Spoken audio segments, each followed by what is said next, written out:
Hey everybody, Cap here.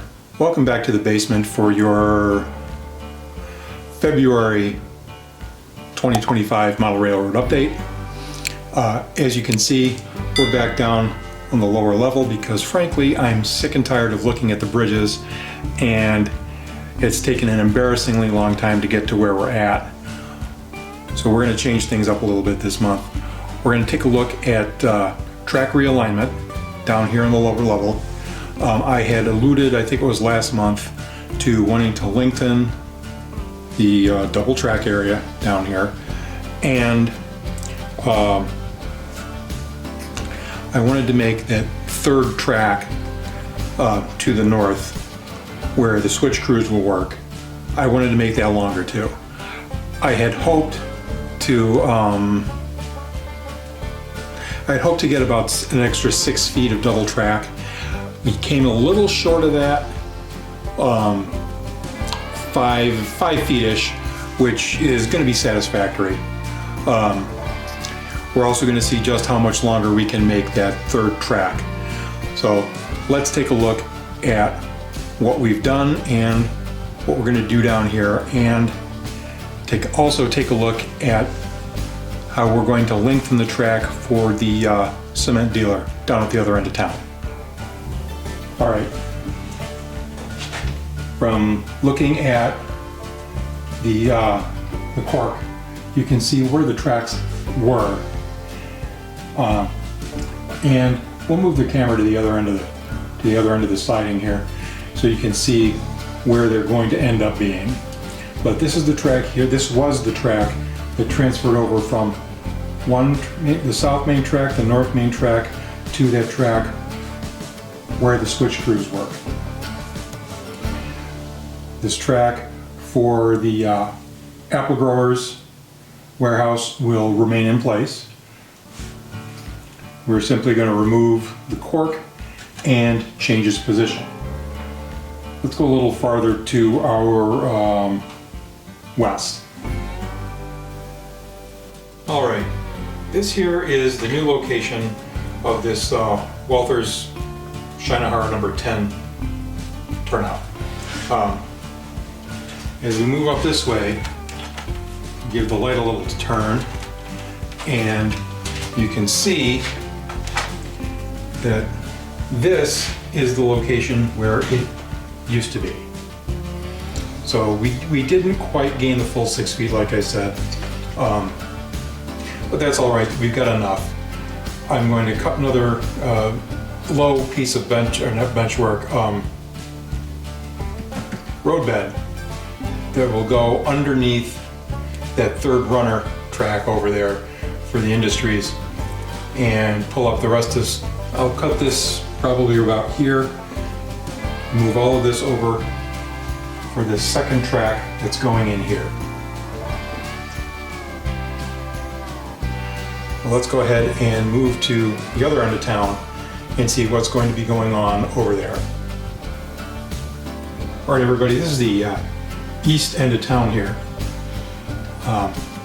Obviously the backdrop needs to be painted, but what I wanted to look at, of course, was track realignment and revision. And so what we've got here is a modified Walther's kit. It's the Medusa Cement Company. Obviously too small to really be served by rail, but that's everything, just about every kit that we can get for our railroads. I did expand it, but still too small. Now, if we look here, right here is where the track, the spur track for Medusa Cement used to end. Much too short. So I've taken a piece of plywood and I've added about 14 inches worth of flex track. So now, instead of simply putting 2 cement hoppers here, I could probably place 4 or even 5. Let's call it 4.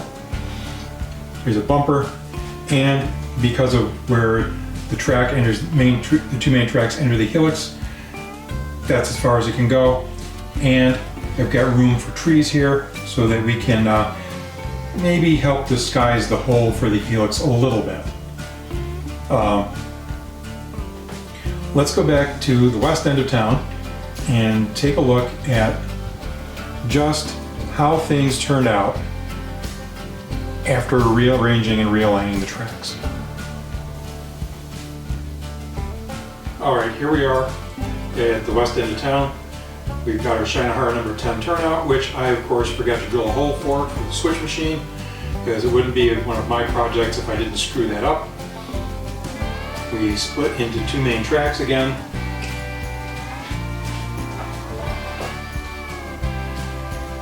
What we have here, we have a manually controlled turnout going to the industrial track. We'll paint this one green for the north main, and if we flip this over, we'll have the other side of it yellow, or yellow, for my people to turn it back, reline the turnout for the main line. What I've done is I've lengthened now that industrial runner by about 3 feet, even though I moved that turnout, that main turnout for the double track main, about not quite 6 feet. And I've added right here, I've added a turnout and a short track. We can do an off spot for either that cement dealer, the Agway, or of course this fruit dealer here right in front of us. It can also be used perhaps to park some sort of locomotive or even a trackmobile. Perhaps not totally prototypical, but that's the way I'm going to do it here on my railroad. Let's take a look at something else real quick. You'll see here at the, Apple Growers Cold Storage, I've got two roll-off dumpsters here. What are they doing? Well, as we trimmed bits and pieces of flex track, we ended up with extra pieces of crosstie. Well, I used roll-off dumpsters for that in HO scale. They're not garbage. We're going to need those again when we start filling in gaps like this prior to ballasting. The other thing I've got, this dumpster full of track spikes. Those are track spikes that I pulled when I moved the track around and changed the road bed. At my convenience, I'm going to go through that and check and see if any of them are bent or damaged. And the ones that are not, well, those are reusable. They're not garbage. So that's our update for February. And thank you for watching. Don't forget to like, share, subscribe, and we'll see you next month. Bye.